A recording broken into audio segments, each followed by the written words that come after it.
Okay, try this again. Welcome to Socks with Jill. There are many different ways to make a pair of socks, and I wouldn't say any way is better than any other. All you need is sock yarn, which is pretty skinny. The best sock yarns to use are, I find, wool blended with either polyester or nylon. They are the most durable and will hold up the best as you wear them and wash them and wear them again. You also need knitting needles, whether you use double pointeds like these or whether you use a circular knitting needle and do the magic loop method. Either one's totally fine. I learned to knit on double pointeds, and to this day that's still what I'm most comfortable with. I am using 2.75 millimeter double pointed needles. You can go a little bit bigger, like you could go up to a 3, or you can go a little bit smaller. You can go either a 2.5 or a 2.25. It's going to affect the size of your finished product. For me and my tension, I know that 2.75 works out really well for me. Sizing your socks is very simple. It's all math, and it just depends on how loose or how tight you knit and how many stitches you cast on. Now, I'm going to use 64 stitches. I find it fits the widest range of people's feet. So, just as with crochet, knitting always starts with a slip knot, or it does when I'm doing it. There are many different methods of casting on your stitches. I use, and you use what works for you, what you know, what you're comfortable with. I like the cable cast on. I like that I have total control over the length of my tail. I like how this cast on looks when you're done with it, and it is reasonably stretchy. So for your very first stitch, you go through the first stitch and then drop it on your needle. And after that, you go between 2 stitches. So you go between the stitch that's closest to the right hand side of your needle and the one next to it. Drop it on.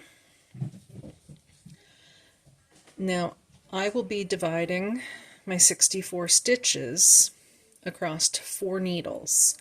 So that means I'm going to be putting 16 stitches on each needle. And I have found that if I only cast 16 stitches on the needle and then pick up the next one and try to start with the next one, then I end up with these unholy gaps in my work. So what I do now is I will cast on more than the 16, and then I will transfer the extra stitches onto the next needle and then continue on the second one. And that's what works for me the best to avoid those big gaps. So let's see. 2, 4, 6, 8, 10, 12, 14, 16. All right, so I'm going to transfer my extra stitches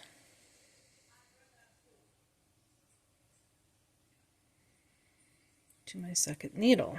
And then I don't have that big gap. You can see it's pretty tight there going around the corner. And then I'll pick up my next needle. And I will continue on my way.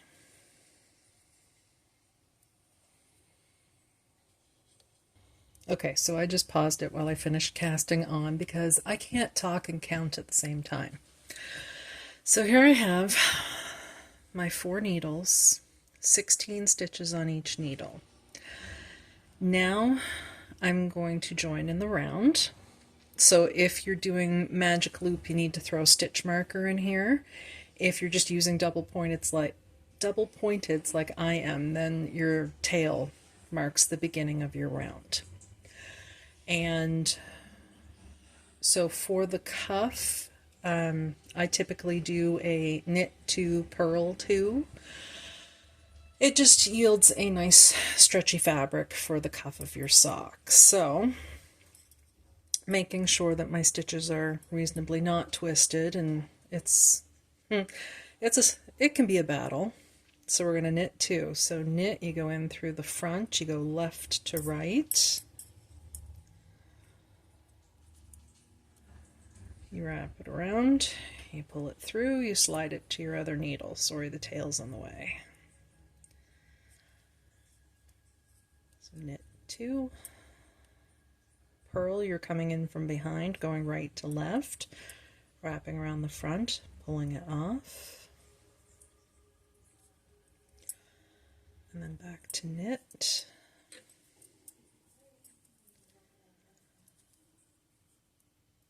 Now, because I am using 64 stitches and I'm using 4 needles, that means I have 16 stitches on each needle.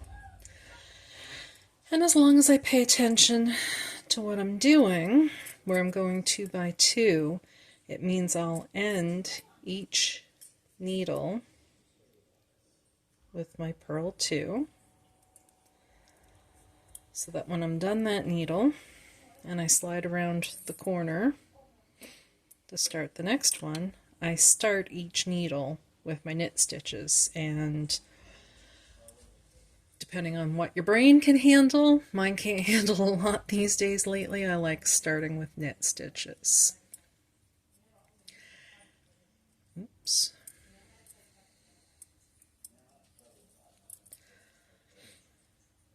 And we're just going to keep doing this all the way around. There's no...